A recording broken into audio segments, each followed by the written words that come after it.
Hello friends, welcome to my channel Aaru geometrics. आज हम जो स्टार्ट करेंगे इस लेक्चर में वो ट्रांसमिशन सेकंड टॉपिक स्टार्ट करेंगे। हमने जो फर्स्ट टॉपिक में पढ़ा था वो रिफ्लेक्शन पढ़ा था, और आज ये हम जो पढ़ रहे हैं वो इलेक्ट्रोमैग्नेटिक रेडिएशंस जो इंटरेक्ट करती हैं ऑब्जेक्ट के साथ या फिर अर्थ के साथ, वो चीज़ हम पढ़ रहे हैं। तो पहले हमने रिफ्लेक्शन पढ़ा था लास्ट लेक्चर में, और आज के लेक्चर में हम जो सेकेंड फिनोमिनन हो सकता है वो है ट्रांसमिशन।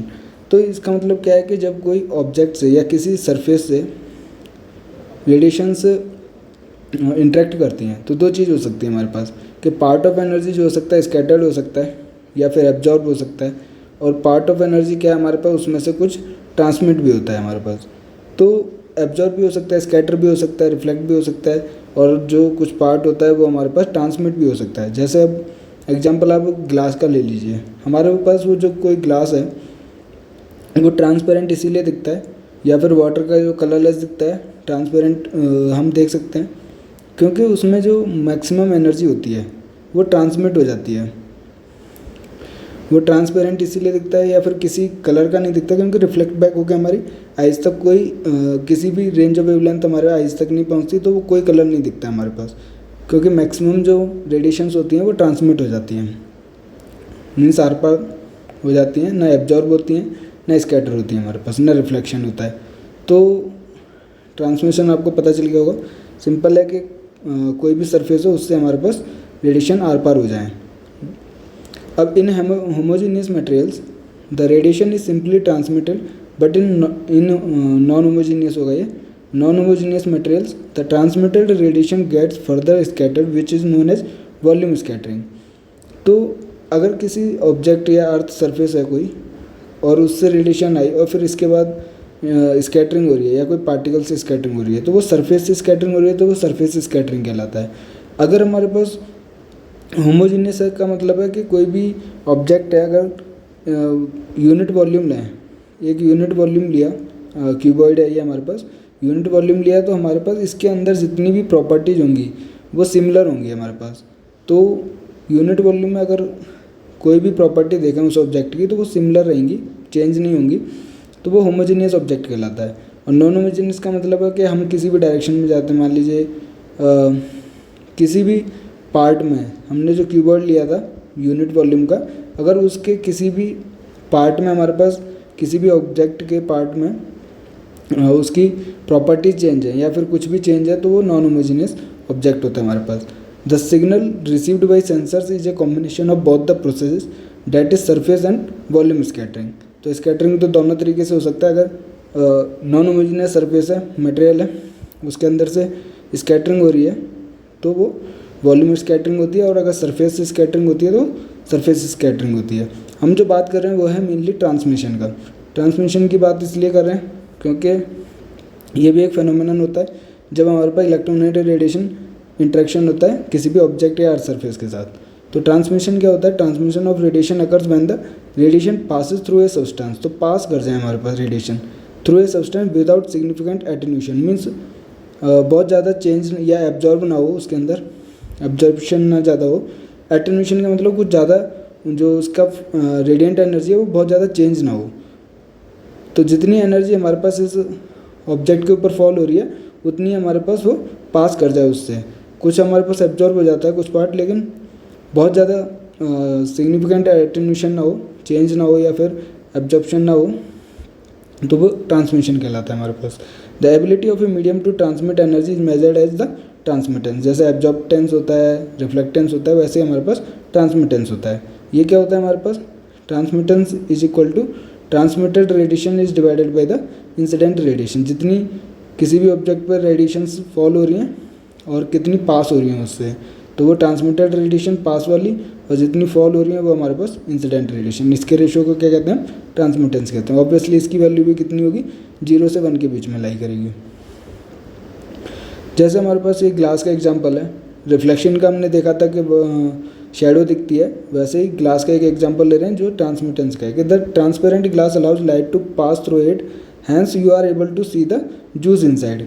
या फिर किसी भी वाटर बॉडी के अंदर कोई पत्थर होता है तो वो भी इसलिए दिखता है क्योंकि उसके अंदर से रेडिएशंस के पास हो जाती है हमारे पास, तो वो ट्रांसपेरेंट हो जाता है। Translucent frosted glass scatter the light that passes through it, hence you are not able to clearly see the object inside. अब आपने देखे कि ग्लासेस भी कई टाइप्स के आते हैं, किसी में से आर पार दिख जाता है, किसी में से नहीं दिखता है। तो जिसमें से नहीं दिखता है उसमें क्या सिंपल सी चीज़ है कि रेडिएशन हमारे पास पास नहीं होती है हमारे पास। अब ये छोटा सा टॉपिक था ट्रांसमिटेंस। अब ये हम ये जो देख रहे हैं, ये जो ग्राफ है वो हम देख रहे हैं कि the amount of energy absorbed and transmitted for different gases. तो जो रेडिएशंस हमारे पास किसी भी वॉल्यूम में हम देखेंगे कि ये पार्टिकुलर वेवलेंथ रेंज है और ये हमारे पास ट्रांसमिशन परसेंटेज में और रेडियंस है परसेंटेज में। तो इसका क्या मतलब है कि जो डिफरेंट गैसेज हैं, जैसे कार्बन डाइऑक्साइड हो गई, वाटर वेपर हो गया, हमारे पास ओजोन हो गया, तो ये हमारे पास कुछ एब्जॉर्ब करती हैं और कुछ हमारे पास ट्रांसमिट करती हैं रेडिएशंस को, जो इनके ऊपर फॉल होती हैं। तो रेंज ऑफ वेवलेंथ में मान लीजिए ये हमारे पास क्या है, माइक्रोन्स है। तो जो विजुअल स्पेक्ट्रम होता है वो होता है हमारे पास 0.4 से लेके 0.7 micrometer.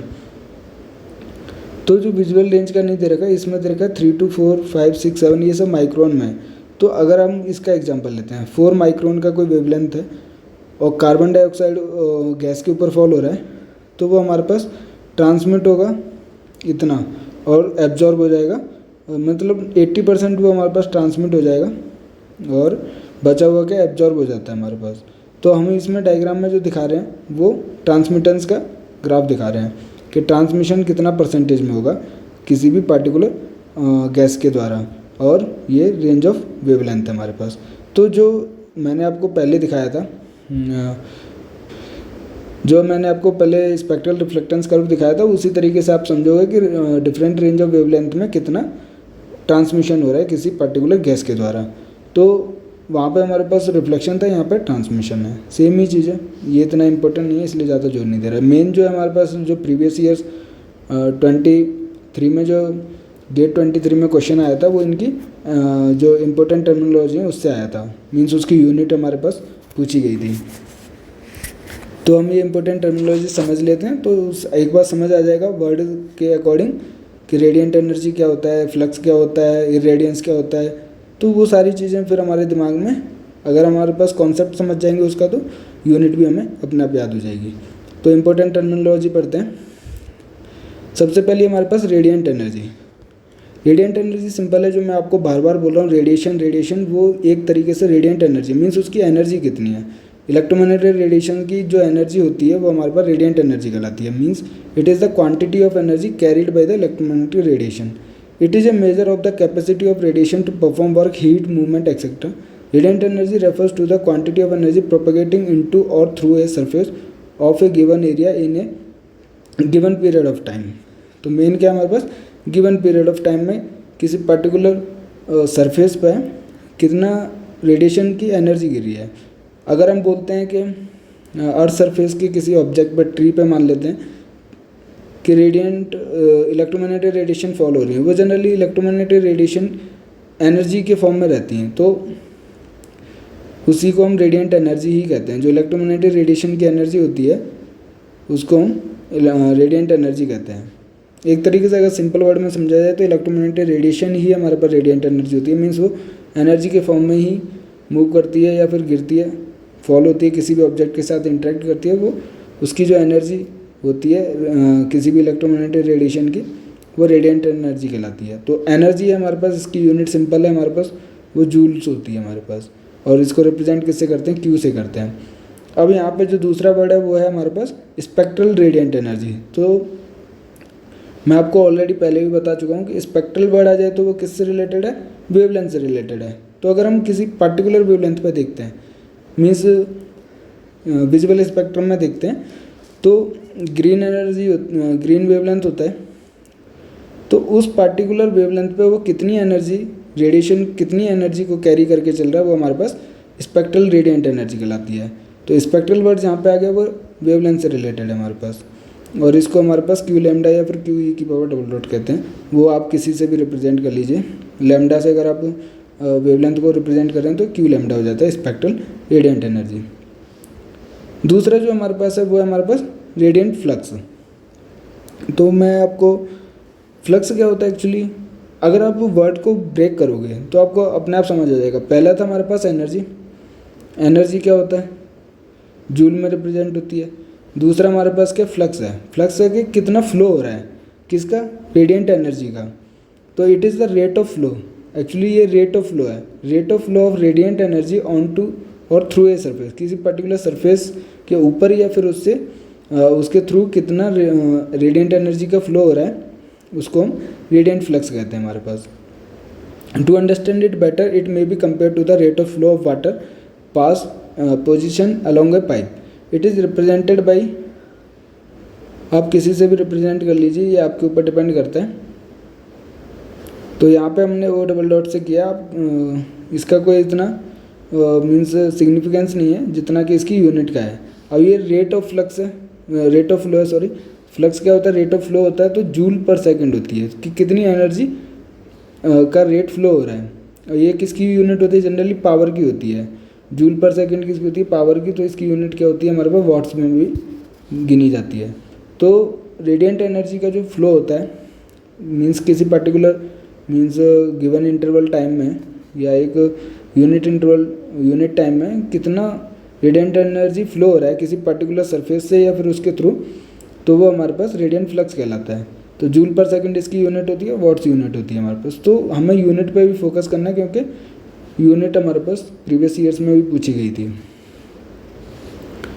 When the radiant flux is considered at A wavelength, अब यहाँ पर किसी पर्टिकुलर वेवलेंथ पे अगर हम चीज़ को देख रहे हैं तो वो स्पेक्ट्रल रेडिएंट फ्लक्स कहलाता है और represented by O lambda joule per second per micron.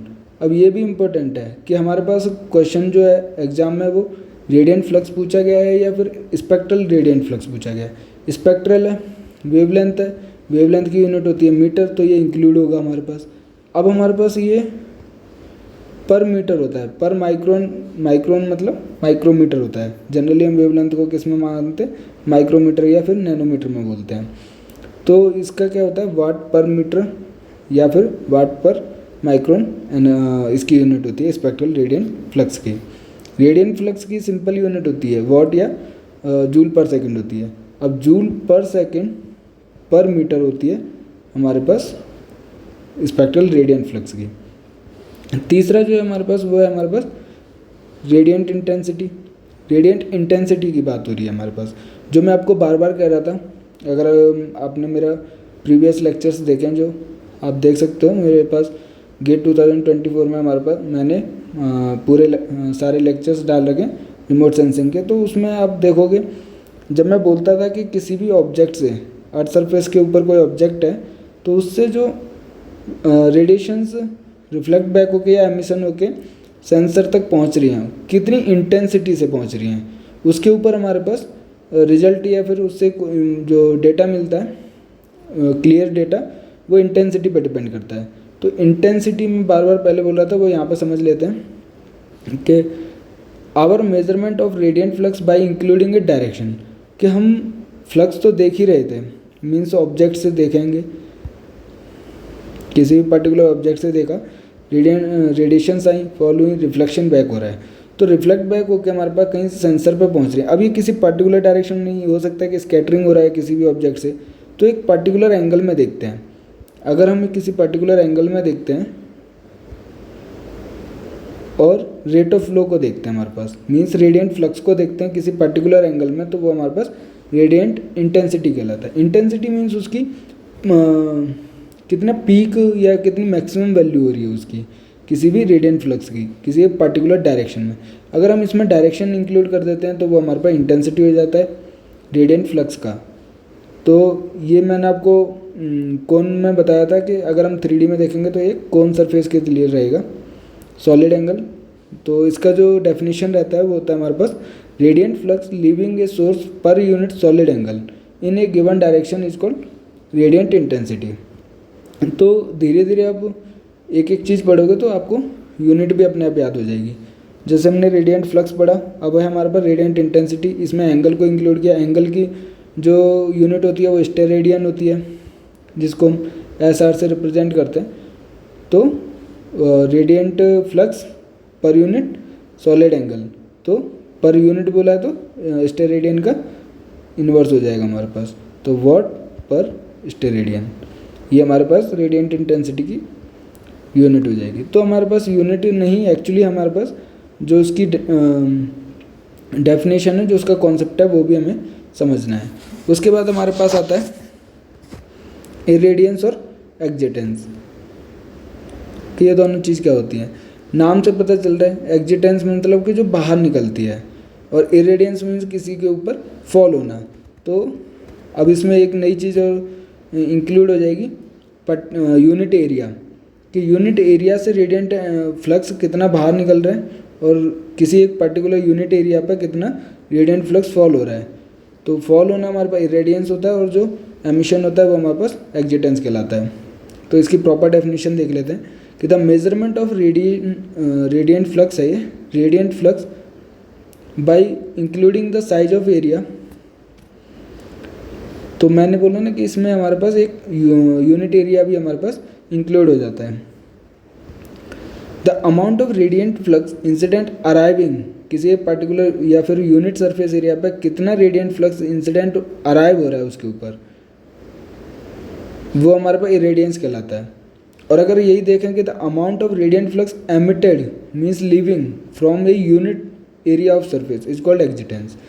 अब यूनिट एरिया है, पर यूनिट एरिया हमारे पास, तो रेडिएंट फ्लक्स की यूनिट हो गई वॉट और एरिया की हो गई पर मीटर स्क्वायर। तो इरेडियंस और एक्जिटेंस दोनों की यूनिट जो होती है वो वॉट पर मीटर स्क्वायर होती है। अब रिप्रेजेंटेशन अलग हो सकता है इसका, जैसे एक्जिटेंस को इन्होंने एम से रिप्रेजेंट किया है मैंने, और इसको इरेडियंस को हमने ई से रिप्रेजेंट किया है, लेकिन यूनिट जो होगी वो वॉट पर मीटर स्क्वायर होगी। और डेफिनेशन में बस एक फ़र्क है कि रेडिएंट फ्लक्स अगर इंसिडेंट हो रही है या फिर अराइविंग हो रही है, ये रेडियंस होता है, एक्जिटेंस में हमारे पास एमिटेड होता है या फिर लीविंग होता है। उसके बाद जो नेक्स्ट हमारे पास टॉपिक है वो है इरेडियंस। इरेडियंस की हमारे पास यूनिट पूछी गई थी गेट 2023 में। तो इसका क्या है, ये सबसे इम्पोर्टेंट वर्ड है। अगर ये वर्ड आ गया, इसके अंदर एक्चुअली सारी चीज़ें इंक्लूड होती हैं। अगर आप देखोगे कि इसकी यूनिट जो है हमारे पास वो है वॉट पर मीटर स्क्वायर पर स्टेरेडियन। इसका मतलब क्या, इसके अंदर एरिया भी इंक्लूड है, एंगल भी इंक्लूड है, और जूल पर सेकंड। इसका मतलब क्या है कि एनर्जी भी इंक्लूड है, और flux means rate of flow भी इंक्लूडेड है। तो ये सारी चीज़ें इंक्लूड होती हैं, उसको हम क्या कहते हैं, रेडियंस कहते हैं, सॉरी इरेडियंस नहीं, रेडियंस कहते हैं हमारे पास। इसी की यूनिट हमारे पास एग्जाम में पूछी गई थी प्रीवियस ईयर्स में। अगर इसकी भी पर्टिकुलर डेफिनेशन देखें तो वो क्या है, रेडियंस क्या होता है, it is the radiant flux per unit solid angle leaving a per unit projected source area in a given direction. तो हमारे पास क्या है, यूनिट एरिया आ गया, यूनिट सॉलिड एंगल आ गया, सॉलिड एंगल आ गया, एरिया आ गया, और डायरेक्शन आ गया हमारे पास, और हमारे पास रेडिएंट फ्लक्स आ गया। तो फ्लक्स की यूनिट हो गई वॉट, एंगल की यूनिट हो गई पर स्टेरेडियन, और एरिया की हो गई हमारे पास पर मीटर स्क्वायर। डायरेक्शन जो है वो एंगल में इंक्लूडेड है। तो हमारे पास सिंपल सी डेफिनेशन है। अगर यूनिट याद है तो डेफिनेशन पता चल जाएगी। अगर डेफिनेशन समझ आ गई है, आपको कॉन्सेप्ट समझ आ गया उसका, तो यूनिट अपने आप निकल जाएगी। तो फिर से पढ़ लेते हैं, रेडियंस क्या होता है, it is the radiant flux per unit solid angle leaving a unit projected source area in a given direction. In other words, it is the radiant intensity per unit of projected source area. तो अगर बोला जाए, अगर एक particular simple सी एक भाषा में समझाऊँ, ये मान लीजिए कोई अर्थ सरफेस है, और ये हमारे पास यूनिट एरिया लिया, मीन्स 1 मीटर बाई 1 मीटर का यूनिट एरिया लिया, और हमारे पास यहाँ पे सेंसर है, और यहाँ से हमारे पास रेडिएशन एमिशन हो रहा है। तो हम एक यूनिट एरिया, वैसे तो हमारे पास अर्थ ऑब्जेक्ट से, अर्थ के सरफेस से हो ही रहा है, लेकिन हम यूनिट एरिया कवर कर रहे हैं। तो यूनिट एरिया से एक पर्टिकुलर डायरेक्शन में, मीन्स ये इधर भी होगा स्कैटरिंग होके, बट हम एक पर्टिकुलर डायरेक्शन में ले रहे हैं। तो मैं डिफरेंट कलर लेता हूँ। पर्टिकुलर डायरेक्शन में मीन्स यूनिट सॉलिड एंगल में। अगर देखा जाए तो ये यूनिट सॉलिड एंगल में कितनी रेडिएंट फ्लक्स का मतलब है energy, radiant energy per unit time, और हमारे पास एक ये यूनिट एरिया है हमारे पास। तो ये एंगल हो गया हमारे पास, यूनिट एरिया हो गया, तो ये मिलके क्या बनाता है हमारे पास, रेडियंस कहलाता है हमारे पास। कि किसी पर्टिकुलर यूनिट एरिया से पर्टिकुलर सॉलिड एंगल डायरेक्शन में कितना रेडियंट फ्लक्स एमिशन हो रहा है, मीन्स हमारे पास leaving a unit surface area, leaving है हमारे पास, तो वो एमिटेंस होता है हमारे पास। तो इसकी जो यूनिट हो जाती है वो होती है वॉट पर मीटर स्क्वायर पर स्टेरेडियन। इसको जो रिप्रेजेंट किया है हमने एल से रिप्रेजेंट किया। अब इसका एक एरिया क्या, अब हमारे पास जो फॉर्मूला है इसका वो है हमारे पास एल ई से एक पर्टिकुलर वेवलेंथ पर लिया है तो स्पेक्ट्रल रेडियंस हो गया। तो इसको हम स्पेक्ट्रल रेडियंस से क्या जो फॉर्मूला होता है वो होता है F1/W/A cos Q। ये इतना इम्पोर्टेंट नहीं है, हमारे पास जितनी यूनिट्स इम्पोर्टेंट है। अब यूनिट्स इम्पोर्टेंट है, इसके लिए मैंने एक टेबल बनाई हुई है जो मैं आपको अभी आगे प्रोवाइड करूँगा। अब उसके बाद एक जो लास्ट टर्मिनोलॉजी है इसमें वो है अल्बिडो। अल्बिडो क्या होता है? अल्बिडो हमने बार बार सुना है लेकिन समझा नहीं होगा, और अगर आपको पता है तो सिंपल सी चीज़ है कि अल्बिडो क्या होता है कि it is defined as the ratio of electromagnetic energy reflected और diffused by a surface to the total incident energy. तो मान लीजिए सरफेस है, सरफेस के साथ क्या होता है, जब इंट्रैक्शन होता है तो हो सकता है कि स्कैटरिंग हो, रिफ्रैक्शन हो, ट्रांसमिटेंस हो, ट्रांसमिशन हो, या फिर हमारे पास एब्जॉर्प्टेंस हो, तो बहुत सारे फिनोमेनन होते हैं। तो अगर कोई भी सरफेस है उससे के ऊपर जितनी एनर्जी इंसिडेंट एनर्जी है उसमें से वो कितना रिफ्लेक्ट बैक कर रही है या फिर डिफ्यूजन हो रहा है किसी एक पर्टिकुलर सरफेस से। अब वो सरफेस अगर हम एग्जाम्पल लेके समझते हैं, वो एग्जाम्पल लेते हैं किसी एक स्नो का, फ्रेश स्नो गिरी है। फ्रेश स्नो का क्या है, हाइयर एल्बिडो होता है। हाइयर एल्बिडो का मतलब क्या है कि 70 to 95% एल्बिडो होता है। इसका मतलब क्या है कि जितनी एनर्जी इंसिडेंट एनर्जी उसके ऊपर फॉल होती है उससे 70 to 95% वहाँ से रिफ्लेक्ट बैक या फिर डिफ्यूजन हो जाता है हमारे पास। तो जितना किसी भी सरफेस से डिफ्यूजन और रिफ्लेक्शन हो रहा है उतना ज़्यादा एल्बिडो होता है हमारे पास। एग्जाम्पल क्या है, फ्रेश स्नो है। और अगर लोअर एल्बिडो देखना है 5 to 10% वो होता है डार्क सॉइल का, क्योंकि वहाँ पे एब्जॉर्प्टेंस ज़्यादा हो जाता है। जब एब्जॉर्प्शन ज़्यादा हो जाएगा तो रिफ्लेक्शन कम होगा, स्कैटरिंग कम होगी, डिफ्यूजन कम होगा। तो एल्बिडो क्या है, स्नो से आप समझ सकते हो। जब भी एल्बिडो का टर्मिनोलॉजी आए तो आप स्नो को ध्यान में रखना है। Albedo of objects varies from object to object, क्योंकि स्नो का ज़्यादा होता है और डार्क सॉइल का कम होता है, क्योंकि एब्जॉर्प्शन और डिफ्यूजन को कंपेयर किया जाता है हमारे पास। Albedo also varies with the sun's angle. ये भी एक इम्पोर्टेंट लाइन है कि अल्बिडो जो होता है वो वेरी करता है सन के एंगल के साथ। कि किसी भी पर्टिकुलर सरफेस जिसका जो भी ऑब्जेक्ट है उसके साथ जो रेडिएशन या एनर्जी सोर्स है, सन का एंगल हम इसमें ले रहे हैं कि किस एंगल पर है उस पर भी डिपेंड करता है कि कितना ज़्यादा रिफ्लेक्शन होगा, मींस कॉन्टैक्ट एरिया कितना ज़्यादा मिल रहा है उसको। तो रिफ्लेक्शन या सन का एंगल पर भी अल्बिडो डिपेंड करता है। And the variations are large with the tilted angle of the solar rays from 0 to 30 degree. अगर 0 to 30 डिग्री हमारे पास एंगल है सन का किसी भी पर्टिकुलर सरफेस से या ऑब्जेक्ट से, तो वेरिएशन ज़्यादा देखने के लिए मिलते हैं हमारे पास। अब जो मैं आपको 6 टर्मिनोलॉजी बताया हूँ उसी को मैंने एक कंपाइल करके टेबल बनाई है, जिससे कि आपको बार बार ऊपर जाके ना देखनी पड़े और याद करने में आसानी रहे।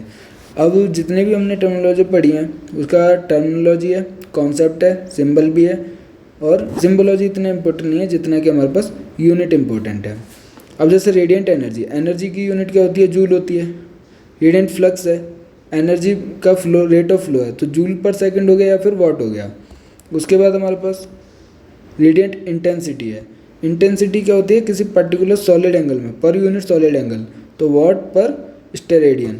इरेडियंस बाहर निकलना, अराइविंग, इंसिडेंट होना, तो वो और इसमें पर यूनिट एरिया था तो वॉट पर मीटर स्क्वायर। रेडिएंट एक्जिटेंस की यूनिट वॉट पर मीटर स्क्वायर, क्योंकि इरेडियंस और रेडिएंट एक्जिटेंस जो होता है वो सेम ही होता है। एक में इरेडियंस में इंसिडेंट होता है, और तो हमारे पास इरेडियंस और एक्जिटेंस में ज़्यादा अंतर नहीं है। एक में हमारे पास इंसिडेंट हो रहा है और एक में हमारे पास एमिटेड हो रही है, और पर यूनिट एरिया हमारे पास ध्यान रखना है। उसके बाद हमारे पास जो मेन पॉइंट था वो था रेडियंस का। जो हमारे पास radiant flux per unit solid angle leaving a per unit projected source area in a given direction. तो इसके अंदर हमारे पास क्या क्या है, एक तो फ्लक्स है, सॉलिड एंगल है, यूनिट एरिया है हमारे पास। तो इसकी यूनिट जो होती है वो वाट पर मीटर स्क्वायर पर स्टेरेडियन होती है। फिर आता है हमारे पास रिफ्लेक्टेंस, एब्जॉर्प्टेंस, ट्रांसमिटेंस, ये सब हमारे पास किसके ऊपर होते हैं, टेंस आ रहा है, ये हमारे पास क्या है, रेशियो होता है। रेशियो किसका, reflected energy is divided by incident energy, ये रिफ्लेक्टेंस होता है। अगर ट्रांसमिटेंस की बात करेंगे तो transmitted energy is divided by incident energy. अगर हम एब्जॉर्प्टेंस की बात करेंगे तो एब्जॉर्प्टेड जो एनर्जी होती है डिवाइडेड बाई इंसिडेंट एनर्जी। तो ये हमारे पास इसकी यूनिट कुछ नहीं है, हमारे पास परसेंटेज में होती है, जैसे कि अल्बिडो की होती है। अल्बिडो क्या होता है हमारे पास, the ratio of the electromagnetic energy reflected और diffused by a surface to the total incident energy. ये भी हमारे पास परसेंटेज में होता है, इसका जो सिंबल होता है वो ए होता है हमारे पास। तो ये हमारे पास इम्पोर्टेंट टर्मिनोलॉजी थी, और जो हम नेक्स्ट में आपको इसका ओवरव्यू दे चुका हूँ नेक्स्ट यूनिट का, जिसको हम स्पेक्ट्रल सिग्नेचर का नाम दे रहे हैं। स्पेक्ट्रल सिग्नेचर जनरली हम 4 का पढ़ेंगे जो इम्पोर्टेंट है, वेजिटेशन, सॉइल, वाटर और मिनरल एंड रॉक्स का। अगर ये चीज़ समझ आ गई, वैसे तो मैंने आपको ओवरव्यू बताया था इसका, एक हमारे पास डायग्राम भी आया था, ग्राफ भी आया था सॉरी। तो उसी ग्राफ को हम ब्रीफ में पूरा अच्छे से पढ़ेंगे, डिस्क्राइब करेंगे। और स्पेक्ट्रल सिग्नेचर क्या होता है, स्पेक्ट्रल रिफ्लेक्टेंस कर कोई हम स्पेक्ट्रल सिग्नेचर कहते हैं। तो ये चीज़ मैंने आपको पहले ही बताई है, और इसको हम नेक्स्ट यूनिट में पढ़ेंगे, 3rd यूनिट में। आज के लिए इतना काफ़ी है, और ये नेक्स्ट जो 3rd यूनिट है उसको हम नेक्स्ट लेक्चर में स्टार्ट करेंगे। अगर आपको मेरा वीडियो पसंद आया तो प्लीज़ लाइक कीजिए, अपने दोस्तों के साथ शेयर कीजिए। आप मेरे साथ टेलीग्राम पर भी जुड़ सकते हैं, जिसका जो लिंक है आपको वीडियो के डिस्क्रिप्शन में मिल जाएगा। और आप को कोई भी डाउट है तो आप मुझे कमेंट में लिख सकते हो। और टेलीग्राम पर मैंने आपको अपनी जीमेल आईडी भी प्रोवाइड की है। अगर कोई भी डाउट है या फिर जो चीज़ आप चाहते हो कि नेक्स्ट मीन्स सेशन किसका स्टार्ट किया जाए, तो जो भी आपको बात पहुँचानी है तो आप मुझे मेल भी कर सकते हो। मैंने अपनी मेल आईडी टेलीग्राम पर दे रखी है और उसको पिन भी किया हुआ है, या फिर आप मुझे कमेंट में भी लिख सकते हो। तो प्लीज़ लाइक कीजिए, दोस्तों के साथ शेयर कीजिए और मेरे चैनल को सब्सक्राइब कीजिए। Thank you.